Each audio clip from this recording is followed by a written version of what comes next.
Wakiriye agakiza ryari kugira ushebuka kuri umukozi w'Imana? Ukwakira agakiza sibyo byatumye menya ko ndi umukozi w'Imana. Ahubwo nabaye umukozi w'Imana kuva ntahuye ko nkorera Imana. Niho nabaye umukozi w'Imana. Umaze igihe kingana gute uri umukozi w'Imana? Icambe na mbere je navuke mu muryango ukijijwe. Maze kuvukira mu muryango ukijijwe mu nyuma ngenda kwakira agakiza nakira umwami Yesu umukiza mu bugingo bwanje mbatijwe hari mu mwaka wa 2012 nimba ntihenze. None umuntu abatijwe niho aba yacitse umukozi w'Imana cyane. Navuze ko umuntu acika umukozi w'umuntu mu gihe amaze gutahura akari umukozi wiwe. Umva ubatijwe nibisigura kuba umaze kuba umukozi w'Imana. Ushaka kubatizwa ugasanga ubatijwe utazi ibyo urimo. Urashobora kubatizwa mu ugasanga ukorera Imana. Hello abakunzi ba Yakin TV ndabaramuje cyane mwese aho muherere ni novela umujournaliste mwese muzi asanzwe abikora neza hama imbere ya kamera bwiye ko mukubona novela nyuma kamera mukubona Yakin umuproducer abikora neza cyane nongeye kandi kubibutsa gukora like share subscribe na comment mutarabyibagira.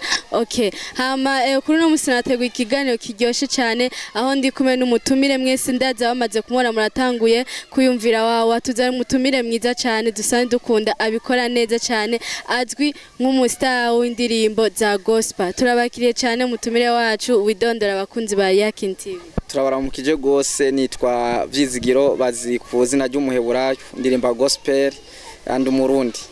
Uri umurundi. Ye Vyizigiro avuze ko witwa Vyizigiro. Vyizigiro avuka ku muryango w'abana bangahe? Vyizigiro avuka mu muryango w'abana batandatu nk'abandi umwana wa gatanu. Umwana wa gatanu awatswe kubuwanyuma.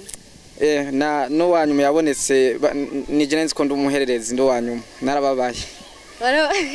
Warabaye canke wari kuryoherwa ubaye wanyuma? Narabaye cyane kubera bace bankora kubera nanje nararikunda sinashaka ko ndarivako. Wende umva urikunda nukunda abandi urikunda sivyo none? Si vyiza. Abana tuvuka mu kwicenda usanga ariko tumetse. Abavutse mu kwicenda. Vyizigiro usanzwe uri umuririmbyi wa gospel utubwira nk'abakunzi ba Yakin TV n'abantu bose bakurikirana ugeze ku ndirimbo zingahe? Ngeze ku ndirimbo 9 ariko zose nizi kuri YouTube ariho izitarasohoka mugabo vuba tugiye kugira lancement officiel ya album indirimbo zacu zose zoca zisohoka zose ziri kumwe. Umaze usora zingahe muri 9? Nibaza kari nka 5 6 uko canke ndwiye. Amize zinazo utegekanya kudisora ryari canke nurabitegura? Nagakemanye kaza baje muri concert yanje ya lancement officiel. Concert ariko nurayitegura igizo bera ko n'umunsi.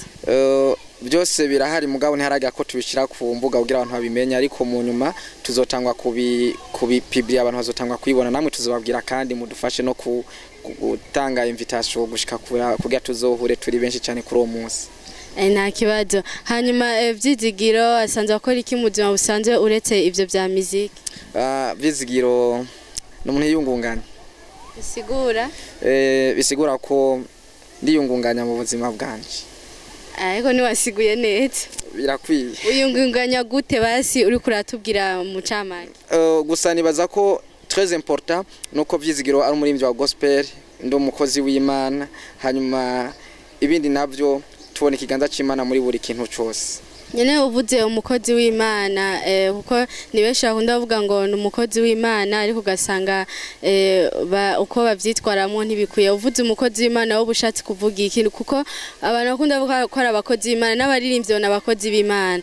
Ushobora tubwira uvuze umukozi w'Imana ushatse usigura? No kwitahura ukorera byonyene. Wakiriye agakiza ryari kugira ushebuka kuri umukozi w'Imana? Ukwakira agakiza sibyo byatumye menya ko ndi umukozi w'Imana. Ahubwo nabaye umukozi w'Imana kuva ntahuye ko nkorera Imana. Niho nabaye umukozi w'Imana. Umaze igihe kingana gute uri umukozi w'Imana? Icambe na mbere je navuke mu muryango ukijijwe. Maze kuvukira mu muryango ukijijwe mu nyuma ngenda kwakira agakiza nakira umwami Yesu umukiza mu bugingo bwanje mbatijwe hari mu mwaka wa 2012 nimba ntihenze. None umuntu abatijwe niho aba yacitse umukozi w'Imana cyane. Navuze ko umuntu acika umukozi w'umuntu mu gihe amaze gutahura akari umukozi wiwe. Umva ubatijwe nibisigura kuba umaze kuba umukozi w'Imana. Ushaka kubatizwa ugasanga ubatijwe utazi ibyo urimo. Urashobora kubatizwa mu ugasanga ukorera Imana.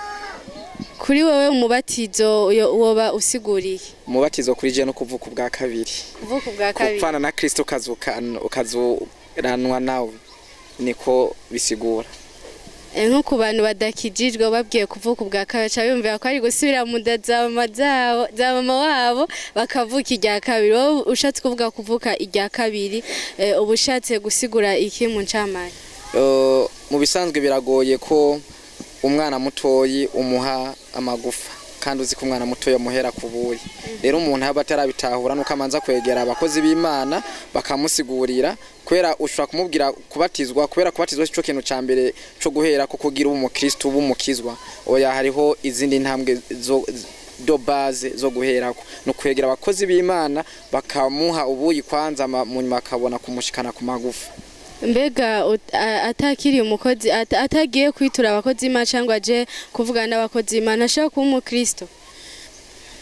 Nanje ndakubaze o kwiga igifaransa ucigishijwe n'utakizi?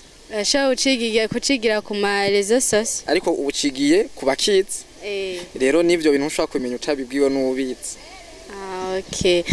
Watubwiye kuri umuririmbyi wa gospel washaka utubwira ku ndirimbo imwe hari indirimbo nkunda yitwa Mfata washaka kuturirimbira gato Mfata uko ndayikunda cyane ndazi ariyo n'abandi bakunzi bayikunda basanze bakurikirana. Okay. Sindi umuyoboke oya widini ndi umuyoboke w'Imana rugira usilete stress agumiza hiyo je nduwa rugira yampaye amahoro n'umunezero all the time ninafiri swaga zake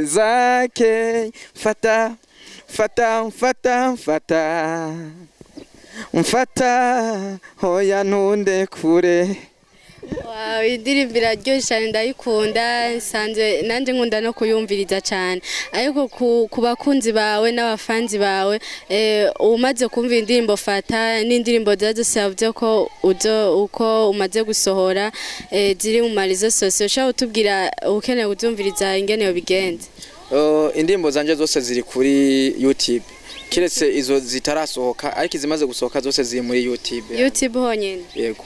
N'ahandi hantu? Si nta zindi platform ndashiramo indirimbo nka za Spotify za iTunes izindi sindazuguruza kugira ndazishireko ariko zose ziri muri YouTube. Amabo kwandika gute ugira abashoye kuzibona? Umuheburayo Vyizigiro niyo zina ryanje kuri YouTube. Abakunzi n'abafanzi ba Vyizigiro muze kwandika Umuheburayo Vyizigiro murabona ibikorwa vyiwe. Hanyuma nunge kandi kwibutsa abakunzi ba TV gukora subscribe, share, like na comment mutaravyibagira. Hanyuma Vyizigiro watubwiye yuko usanzura umukozi w'Imana. None apa w'ubukozi bw'Imana urafise eglise usanzura umukozi w'Imana uri umupasiteri waho canke uri umuntu nyene asanzwe muri eglise? Ko umukozi w'Imana si kuba pastor si kuba diakoni si kuba apotre oya ndi umukozi w'Imana ndi umwana w'Imana nsengera mwishengero mpuzamakungu ry'amaraso atagira imbibe nga nyine mukanyosha ku mabarabara abiri niho nsengera ndi umuririmbyi nkaba umumizishe. Yego. Neno dutumiye none? Karibu mukorana ryari na ryari? Turagira ruwanja dohasho kwa gatanu 18h tukagirana n'imisa kirt wa Mungu saa 3. Okay, hamana genda bashimire umutumire wacu.